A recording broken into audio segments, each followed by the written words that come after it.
వాక్యాన్ని చదువుకుందాం. బైబిల్ ఉన్న వాళ్ళందరూ తీర్చి చూడండి. ఆదికాండము 26వ అధ్యాయము 22వ వాక్యం. అతడు అక్కడి నుండి వెళ్ళి మరి ఒక బావి త్రవ్వించెను. దాని విషయమై వారు జగడమాడలేదు గనుక అతడు, ఇప్పుడు యెహోవా మనకు ఎడము కలుగజేసి ఉన్నాడు గనుక ఈ దేశమందు అభివృద్ధి పొందెదమనుకొని దానికి రెహోబోతు అను పేరు పెట్టెను. ఒకసారి అందరం దేవుని స్తుతిద్దాం. హల్లెలూయా, హల్లెలూయా. ఈరోజు మనం తీసుకున్న అంశం ఏంటంటే, దేవుని బిడ్డల యొక్క జీవితంలో ఏది కూడా సాఫీగా జరగదండి. శ్రద్ధగా దేవుని అంటే విశ్వాస జీవితంలో, క్రైస్తవ జీవితంలో ఏది సాఫీగా జరగదు. ప్రతిదీ మనకు వ్యతిరేకంగానే నిలుస్తుంది. పరిస్థితులు వ్యతిరేకంగానే నిలుస్తాయి, మనుష్యులు వ్యతిరేకంగానే నిలుస్తారు. గమనించండి, మనకున్న సమస్తం కూడా విరోధంగానే ఉంటుంది. అదే క్రైస్తవ జీవితం అంటే. హల్లెలూయా. నీకన్నీ సాఫీగా జరుగుతుంటే నువ్వు సరి అయిన భక్తిలో లేనట్లు గుర్తుపెట్టుకోండి. మనకన్నీ చక్కగా జరుగుతున్నాయి, అనుకూలంగా జరుగుతున్నాయి, మనం అనుకున్నట్టు జరుగుతున్నాయి అంటే మనం చేసే ఆత్మీయ జీవితం సరి అయిన స్థితిలో లేదు. రెండోది, నీ సొంత చిత్తంలో నడిచినప్పుడు నీకు అన్నీ అనుకూలంగానే జరుగుతాయి. కానీ దేవుని చిత్తంలో మనం ఎప్పుడైతే నడుస్తామో మనకన్నీ విరోధంగానే ఉంటాయి. హల్లెలూయా, హల్లెలూయా. అర్థమవుతుందా? అయితే దేవుని బిడ్డలమైన మనం మన జీవితాల్లో నేర్చుకోవాల్సింది ఏంటంటే, మన చుట్టూ పరిస్థితులు, మనుషులు, కుటుంబంలో ఉన్నటువంటి స్థితిగతులు, మన పనో లేకపోతే మరి ఏదో మన జీవితంలో ఉన్నవన్నీ కూడా మనకు ఎదురు తిరిగినప్పటికీ వాటితో పోరాడి గెలిచి నిలిచేదే ఆత్మీయ జీవితం అంటే. హల్లెలూయా. రెండు చేతులు ఎత్తి స్తుతించండి. హల్లెలూయా. అది ఆత్మీయ జీవితం. పరిశుద్ధ గ్రంథంలో కొంతమంది వ్యక్తుల్ని మీ ముందు పెడతాను, శ్రద్ధగానే. వాళ్ళ జీవితంలో ఎదురైన పోరాటాలలో వాళ్ళు ఎలా నిలిచారు, ఎలా గెలిచారు, వాళ్ళు దేవునికి ఎలా సాక్షులయ్యి ఉండి ఆశీర్వదించబడ్డారు. ఇప్పుడు చదువుకున్నటువంటి వాక్యంలో ఇస్సాకు అనేటువంటి ఒక వ్యక్తి కనబడతా ఉన్నాడు. ఈ ఇస్సాకు జీవితంలో ఓసారి ఒక సమస్య వచ్చింది. వారున్నటువంటి దేశంలో కరువు రావటం జరగటం వల్ల గెరారు దేశానికి వెళ్ళారు. దేవుడు చెప్పాడు, నువ్వు వెళ్ళు, నేను తోడుకుంటాను. దేవుని మాట తీసుకుని గెరారు దేశానికి వెళ్ళి అక్కడ కొంత పొలం తీసుకొని కరువు కాలంలో విత్తనం వేసి దేవుని సన్నిధిలో ప్రార్థన చేయటం జరిగింది. హల్లెలూయా. ప్రార్థన చేసిన తర్వాత దేవుడు ఏం చేశాడు? 100 పంట ఇచ్చాడు. బైబిల్లో ఉంది, ఇస్సాకు క్రమక్రమముగా అభివృద్ధి పొందాడు. దేవుడు ఎప్పుడు ఒక్కసారిగా మనల్ని గొప్ప వాళ్ళని చేయడు. హల్లెలూయా.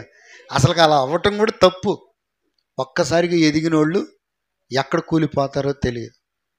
దేవుడు నడిపిస్తాడు చూడు, ఆ మార్గాల్లో మనం నడుస్తూ అంచెలంచెలుగా అనుభవాలతో ఎదిగేదే మనల్ని స్థిరపరుస్తుంది. ఇప్పుడు ఇస్సాకు కూడా క్రమక్రమంగా ఆశీర్వదించబడ్డాడు. బాగుంది. ఎప్పుడైతే ఈ వ్యక్తి ఆశీర్వదించబడ్డాడో ఆ దేశపు రాజుకి, అక్కడున్న ప్రజలకి ఇస్సాకు మీద ఎందుకో వ్యతిరేకత వచ్చేసి, అప్పటిదాకా బాగున్న ఈ పరిస్థితులు, ఇస్సాకు పరిస్థితులు ఒక్కసారిగా తారుమారైపోయిన పరిస్థితులు. నిన్న మొన్నటి దాకా గెరారు రాజు కావచ్చు, ఆ ప్రజలు కావచ్చు సమాధానంగానే ఉన్నారు. ఎప్పుడైతే ఇస్సాకు యొక్క అభివృద్ధిని, అతని యొక్క ఎదుగుదలను చూశారో ఎందుకో వాళ్ళలో విషపు చూపు అనేది ప్రారంభమైంది. వాస్తవం.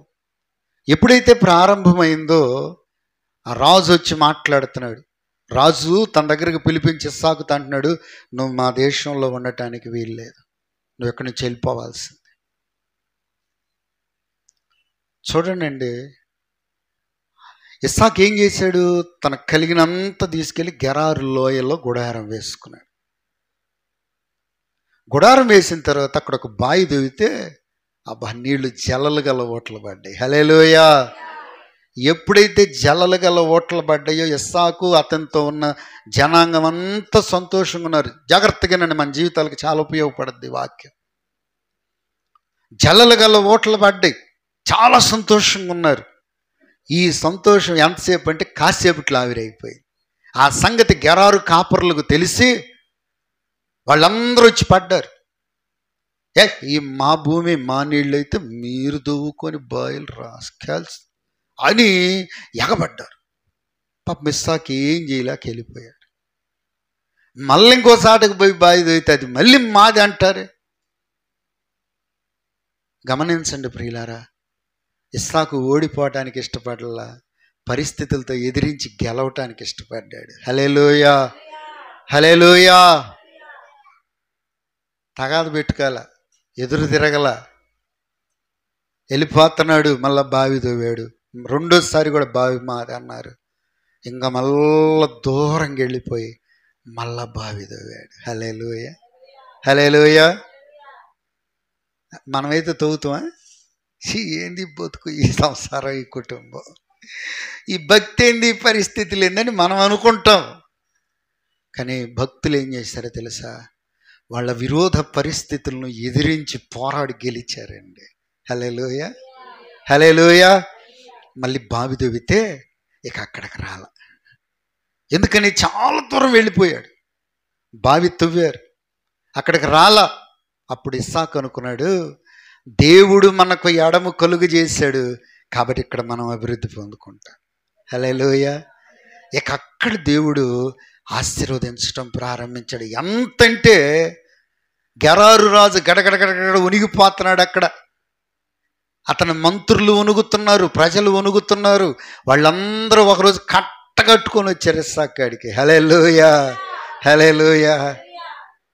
మనకు విరోధంగా రూపింపబడిన ఏ ఆయుధం వర్తిల్లదు. దేవుని బిడ్డలారా, పరిస్థితులను మనల్ని తరవచ్చు, మనుష్యులు మనల్ని తరవచ్చు, మన స్థితిగతులు మనల్ని తరవచ్చు. భయపడబాకండి.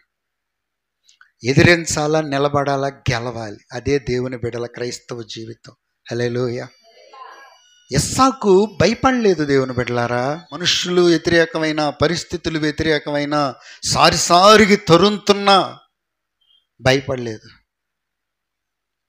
దేవుని సన్నిధిలో నిలబడ్డాడు, దేవుని పాదాలు పట్టుకున్నాడు.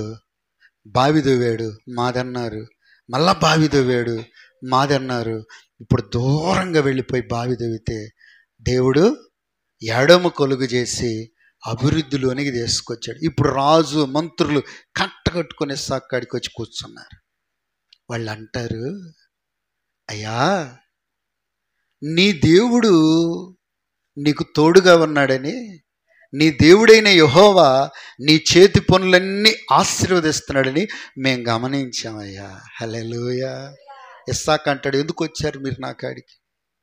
ఏమంటున్నాడు? ఎందుకు వచ్చారు మీరు నా కాడికి? నన్ను తరివారుగా, నన్ను తరివారుగా. ఎంత దూరం తరుముకొచ్చారు నన్ను.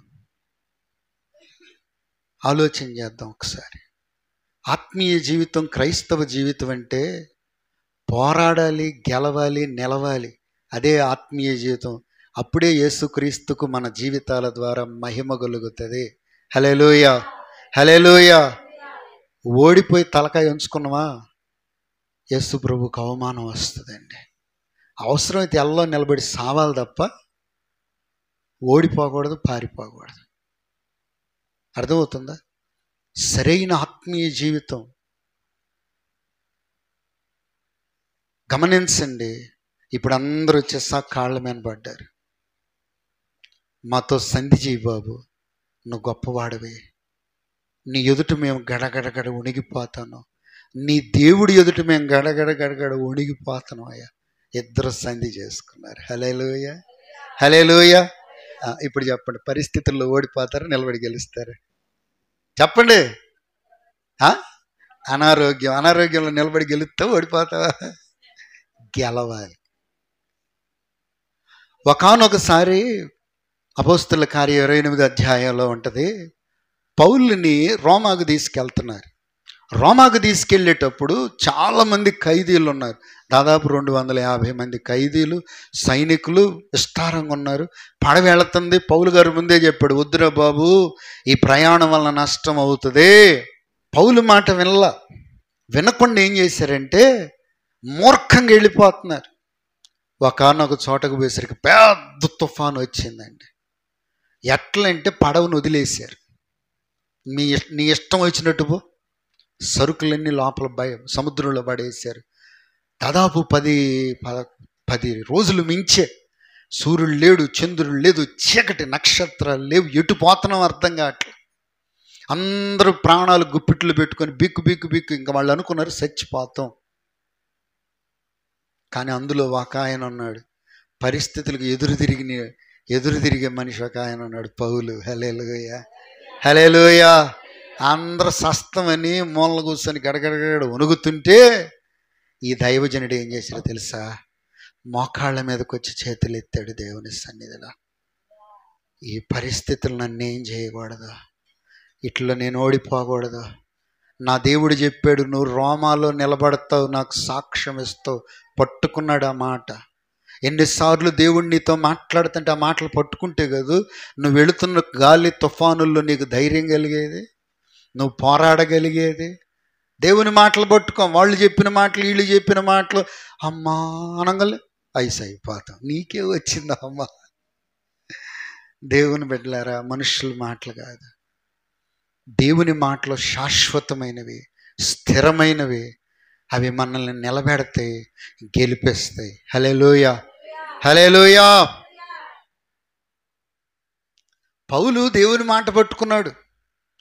దేవుడు చెప్పాడు ముందే, రోమాకు వెళ్ళేటప్పుడు చెప్పాడు, ముందే చెప్పాడు, నువ్వు అక్కడ చక్రవర్తి ముందు నిలబడతావు, కైసరు ముందు నువ్వు నిలబడతావు. ఆ మాట పట్టుకున్నాడండి. మిగతా వాళ్ళందరూ పరిస్థితులకు అదురుపోయారు. వాళ్ళకి యేసు ప్రభు తెలియదుగా. గడగడ ఉణుకుతున్నారు, చచ్చిపోతామేమో, ఇప్పుడు మరో క్షణమో చచ్చిపోతామేమో. కానీ దైవజనుడు పరిస్థితులకు విరోధంగా దేవుని సన్నిధిలో పోరాడుతున్నాడు, ప్రార్థన చేస్తున్నాడు. ఒకరోజు దేవదూత ప్రత్యక్షమయ్యారు. పౌలు, భయపడబాక, నన్ను యేసు ప్రభు పంపాడు. నీకు కానీ ఓడలో ఉన్న వారికి ఎవరికి హాని జరగదు.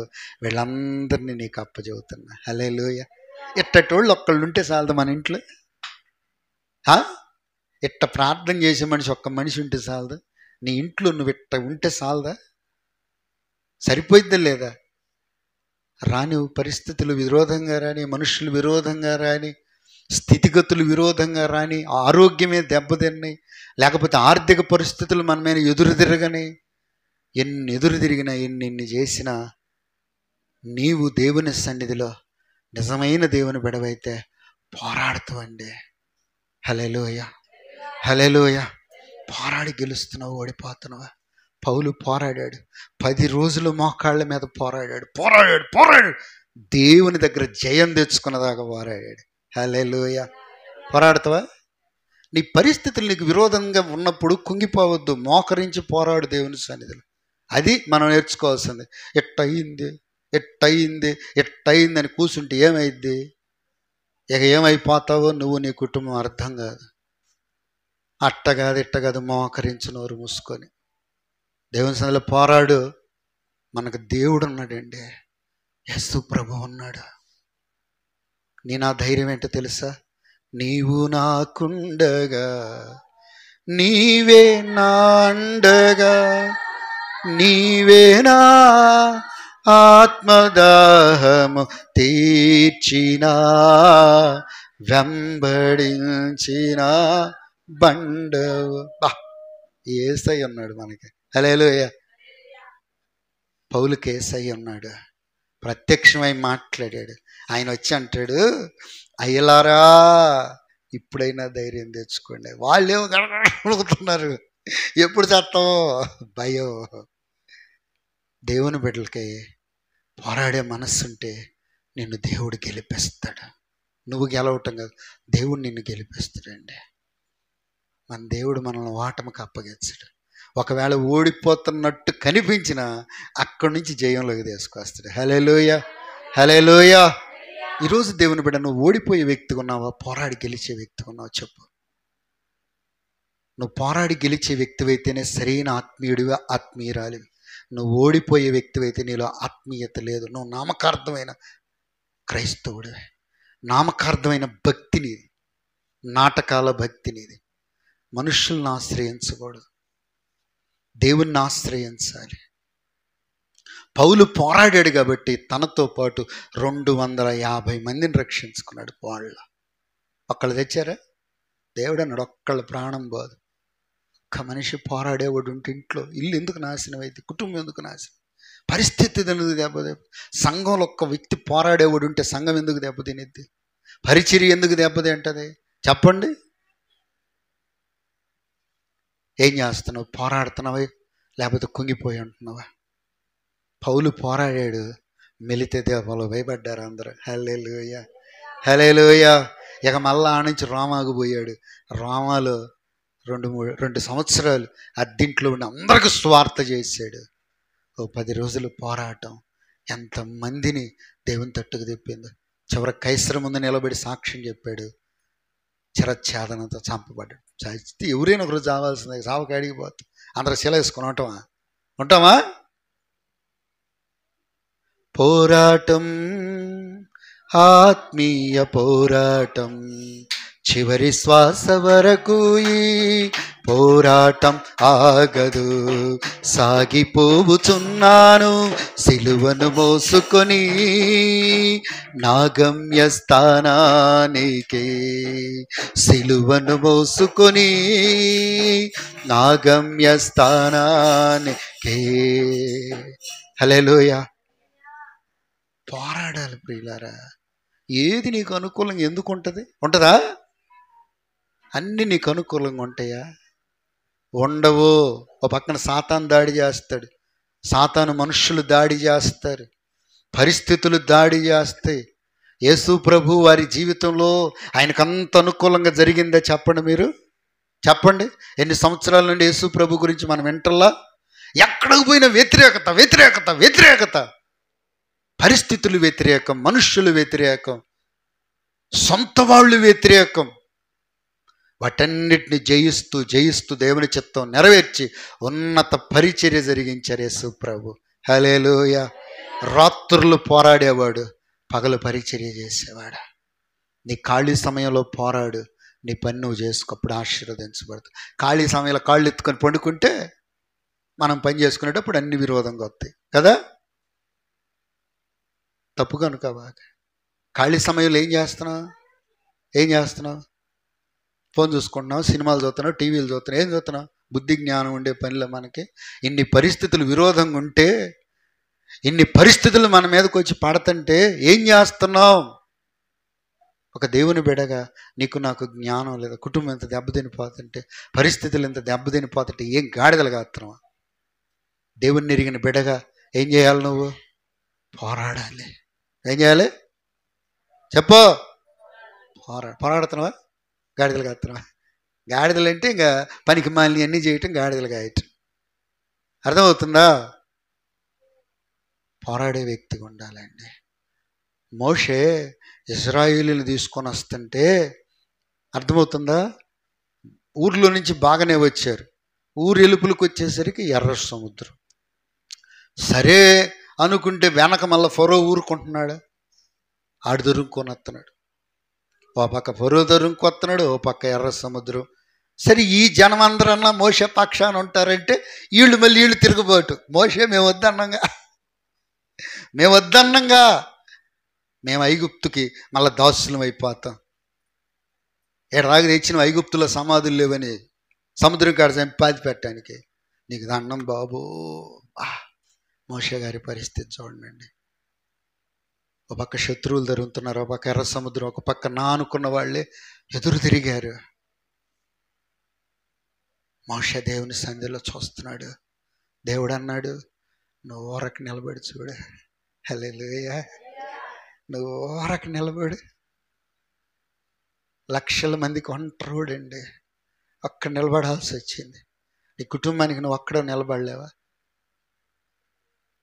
నువ్వు దేవుని ఎరిగిన బిడ్డవుగా నిలబడలేవా? నీ కుటుంబం కోసం నువ్వు నిలబడ్డాడు. బైబిల్లో ఉంది, ఆ రాత్రి అంతా మోషే చేతి కర్ర పట్టుకొని ఎత్తి నిలబడ్డాడంటే. ఒక 5 నిమిషాలు చేతులు ఎత్తి నిలబెట్టండి మీరు చూద్దాం. ఒక 5 నిమిషాలు ఏమనుక, ఒక 5 నిమిషాలు నేను ప్రసంగం చెబుతుంటే మీరు అట్టుంచండి. మోషేది అయిపోయిందాక ఎత్తున్నాడు, పర్లేదు చేతులు ఎత్తండి. ఇంకా అంటే మీరు ఎంతసేపు ఎత్తుతారు చేతులు అని చూద్దామని. ఇప్పుడు నేను కూడా చేతులు ఎత్తి చెబుతాను. ఎట్లా చేతులు ఎత్తాడు? ఎంతసేపు? రాత్రంతా చేతులు ఎత్తాడు. ఎంత శక్తి కావాలి, ఎంత బలం కావాలి. కానీ తన ప్రజలు తన మీదకు విరోధంగా లేచినా, తన ప్రజలకి కాపుదల కావాలి, అద్దరికి దాటాలి, తన దేవునికి మహిమ రావాలని ఆ రాత్రంతా కర్రబట్టుకొని నిలబడ్డాడు. ఓడిపోవటానికి ఇష్టపడాల, పోరాడటానికి ఇష్టపడ్డాడు. హల్లెలూయా. ఒక రాత్రి అంతా చేతులు ఎత్తి ప్రార్థన చేస్తాడు దేవుని సన్నిధిలో. చెయ్యి ఎర్ర సముద్రాలు చేలకపోతే అప్పుడు అడుగు, ఫరో సైన్యం మునగకపోతే అప్పుడు అడుగు. పోరాటం, ఆత్మీయ పోరాటం, చివరి శ్వాస వరకు ఈ పోరాటం ఆగదు. ఎత్తడండి. ఆ రాత్రి దేవుడు ఊరుకున్నాడా? నువ్వు చేతులు ఎత్తితే దేవుడు ఊరుకుంటాడా? ఆ రాత్రంతా చేతులెత్తి కర్ర పట్టుకున్నాడు. సముద్రం వైపు చాపితే దేవుడు ఏం చేశాడో తెలుసా? తూర్పు గాలిని రప్పించాడు సముద్రం మీదకి. ఇక గాలే గాలి గాలి గాలి, సముద్రం 2 పాయలైపోయింది. ఎక్కడ నీళ్ళు అక్కడ గడ్డగట్టిపోయింది. హల్లెలూయా, హల్లెలూయా. తెల్లారేసరికి సముద్రంలో ఏం దించారు? పాపర దించాడు, దామ దించి దేవునికి స్తోత్రం. హల్లెలూయా. 2 భార్యాభర్తలు అనుకొని దించారు. పర్లేదు దించండి. దేవునికి స్తోత్రం. హల్లెలూయా. సరే, ఇప్పుడు శ్రద్ధగా ఆ రాత్రి అంటే మోషే పోరాటం చూడండి. పరిస్థితులు ఎప్పుడు మనకు విరోధంగానే ఉంటాయి. శత్రువులు ఎప్పుడు మన మీదకి వస్తూనే ఉంటారు. ఎర్ర సముద్రాలు ఎదురవుతాయి. అది కదా ఆత్మీయ జీవితం అంటే. నీకేమి రాకుండా పోతే నువ్వు నామకార్థంగా నీ సొంత ఆలోచనలతో వెళ్తున్నావు. అదే గుర్తుపెట్టుకో. నువ్వు నామకార్థ భక్తిలో ఉన్నావు. నాటకాల భక్తి, నాశనకరమైన భక్తిలోనూ ఉన్నావు. యథార్థమైన భక్తిలోనూ లేవు. మనం యథార్థంగా యేసయ్యని వెంబడించేటప్పుడు అన్నీ వ్యతిరేకంగా ఉంటాయి. గుర్తుపెట్టుకోండి. ప్రతి మనిషి మన మీదకి లెగస్తాడు. ప్రతి విరోధం మన మీదకి వస్తుందంటే. మోషే నిలబడ్డాడు, చేతులు ఎత్తాడు. ఎర్ర సముద్రం తెల్లరికి 2 పాయలైపోయింది. హల్లెలూయా. అరేగా బాండిరా. ఇక అందరు కలిసి ఎర్ర సముద్రము నీ ఆజ్ఞ మేరకు రహదారిగా మారగా. హల్లెలూయా. 2 చేతులు ఎత్తి అందరూ హల్లెలూయా. ఇక పాటలు పాడుకుంటూ పోతున్నారు. రాత్రి ఏమన్నారు? ఐగుప్తుల సమాధులు లేవనా? ఎంత దూరం తెచ్చా, మేము దాసులు అయిపోతాం. ఇప్పుడేమో ఎర్ర సముద్రం. పోరాడేవాళ్ళు ఉంటే ఎంతమందినైనా మనం రక్షించగలుగుతాం. పోరాడే మనస్సు. ఈరోజు నువ్వు ఇక్కడి నుంచి వెళ్ళేలోపు నీ మనస్సు పోరాడే మనస్సుగా తయారవ్వాలి. పరిస్థితులు ఎదురు తిరగని, మనుషులు ఎదురు తిరగని, నీ కుటుంబంలో సమస్తం నీ మీదకి ఎదురు తిరగని, ఏమైనా కానీ నువ్వు దేవుని సన్నిధిలో నిలబడి పోరాడే వ్యక్తి ఉంటే చాలు, అన్ని కనుమరుగైపోతాయి. హల్లెలూయా. ఇప్పుడు మోషే ముందు అన్ని కనుమరుగైనాయా లేదా? ఇక వాళ్ళు అదరిగిపోయారా? ఆ రాత్రి అంతా ఏం జరిగిందో తెలుసా? దేవుడు శత్రువుని ఆపేశాడు. అర్థమవుతుందా? వీళ్ళ వైపేమో అగ్ని, వాళ్ళ వైపేమో చీకటి. ఇక దేవుడు ఏం చేశాడు? తెల్లారేసరికి ప్రజల మీదకి వచ్చేసాడు. వాళ్ళందరూ దాటి దరిగిపోయినాక వీళ్ళని ఏం చేశాడు? సముద్రం మధ్యలో తెచ్చాడు. హల్లెలూయా. శత్రువులకు తెలియదు మునుగుతూ అని. తరుంతనం అనుకుంటారు. ఏమనుకుంటారు? వీడిని నాశనం చేయటానికి మనం కంకణం కట్టుకొని వీడి పని అయిపోయింది అనుకుంటారు. దేవుడు ఏం చేస్తాడు? సముద్రం మధ్యలోకి తీసుకొస్తాడు వాళ్ళని. ఇప్పుడు దేవుడు అన్నాడు, మోషే కర్రెత్తు మళ్ళీ ఒకసారి అన్నాడు. ఈసారి రాత్రి అంతా అవసరం అది వరకు అట్ట ఎత్తాడు. ఏమైందో తెలుసా? సముద్రం మరలా పొంగొచ్చి శత్రువులందరూ కనుమరుగైపోయారు. హల్లెలూయా. అందరూ హల్లెలూయా. ఇక మిరియాము స్త్రీలందరూ కలిసి ఏం చేస్తున్నారు తెలుసా? తంబుర సితారనాదముతో హల్లెలూయా. కొంచెం ఉద్యోగంగా పాడండి పాటలు, సంతోషంగా ఉండండి. ఒకసారి సంతోషంగా దేవుని స్తుతించండి. హల్లెలూయా. ఏడు మాకు యేసు ప్రభు మన మధ్యలో ఉండి వాక్యం మాట్లాడుతుంది. పట్టుకో, ధైర్యపరచబడతా, నీ పరిస్థితులను జయించగలుగుతాను. ఆ దరికి వెళ్ళిపోయారు. సీనాయి పర్వతం దగ్గరికి వెళ్ళారండి వాళ్ళు దేవుని కలుసుకోవటానికి. ఒక్క మనిషి, పోరాడే మనిషి ఉంటే ఎన్ని లక్షల మంది ప్రజలైన అద్దరికి చేర్చబడతారు. దేవుని బిడ్డలారా, నువ్వు పోరాడే వ్యక్తి అయితే నీ కుటుంబం ఎందుకు అద్దరికి చేర్చబడదు? సతికలు పడుతుంటివే, పరిస్థితులను చూడంగానే సతికలు పడుతుంటివే, మనుషులను చూడంగానే సతికలు పడుతుంటివే, అన్నిటికీ సతికలు పడే వ్యక్తివి అయితే ఇంకా నీ జీవితంలో నువ్వు జయమేం చూస్తావా? ఇక మళ్ళీ మనం యేసు ప్రభు పెట్టలో మేము ఆదివారం ప్రార్థనకు పోతామండి. మరి మిగిలిన రోజులన్నీ సతికలు పడతామండి. ఆదివారం ఒక్కరోజు హుషారు వచ్చేది మాకు, మిగిలిన రోజులన్నీ ఇంట్లో మూలన కూర్చుంటాం. పోరాడాలి దేవుని బిడ్డలారా. పరిస్థితులకు ఎదురు తిరుగు. నువ్వెవరు? యేసు ప్రభు బిడ్డవి.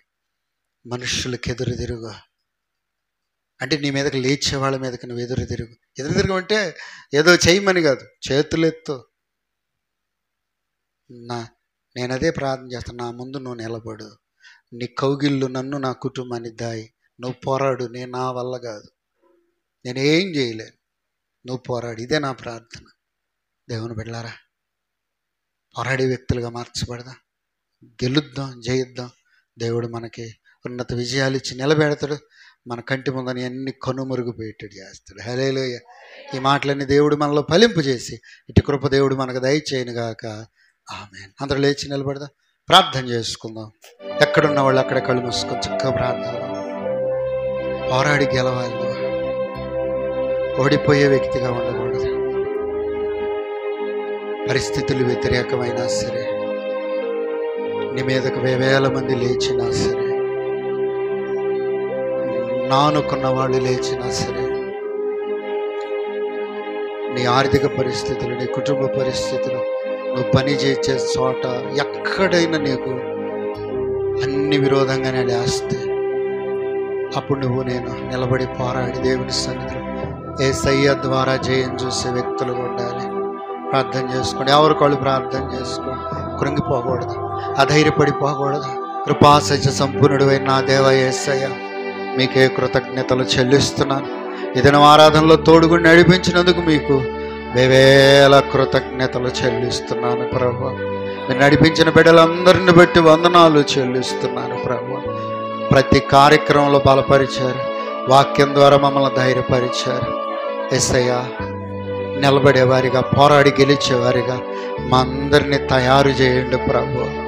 ఓడిపోయేవారిగా, కృంగిపోయేవారిగా, బలహీనపరచబడి కనుమరుగైపోయేవారిగా మేము ఉండకూడదు ప్రభువా.